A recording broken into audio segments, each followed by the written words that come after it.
Halo anak-anak, Assalamualaikum warahmatullahi wabarakatuh. Gimana kabarnya hari ini? Sehat semua kan? Tetap semangat ya.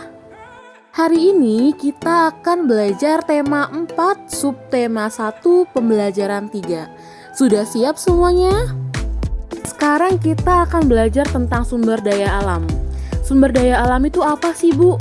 Nah, sumber daya alam adalah sesuatu yang berasal dari alam yang dapat digunakan untuk memenuhi kebutuhan hidup manusia. Nah, tadi kan udah tahu nih sumber daya alam itu apa. Nah, sumber daya alam itu ada 3 berdasarkan sifatnya. Yang pertama adalah sumber daya alam kekal. Yang kedua, sumber daya alam diperbarui. Dan yang terakhir, sumber daya alam yang tidak dapat diperbarui. Nah, selanjutnya Ibu akan menjelaskan sumber daya alam berdasarkan sifatnya secara terperinci. Nah, yang pertama adalah sumber daya alam kekal. Sumber daya alam kekal merupakan sumber daya alam yang tidak akan habis digunakan. Lalu ada pertanyaan, Bu, apa sih contoh dari sumber daya alam kekal? Nah, contoh dari sumber daya alam yang kekal adalah air, udara, sinar matahari, angin, dan lain-lain. Yang kedua adalah sumber daya alam dapat diperbarui.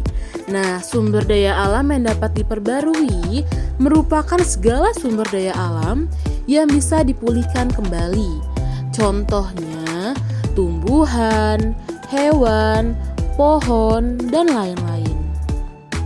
Yang terakhir nih, sumber daya alam yang tidak dapat diperbarui. Sumber daya alam yang tidak dapat diperbarui ini terbentuk dalam proses alami dengan waktu yang sangat lama. Contohnya adalah batu bara, gas alam, dan minyak bumi.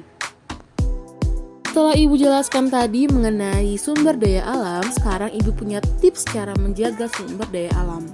Yang pertama adalah menanam pohon agar bumi kita tidak terjadi pemanasan global.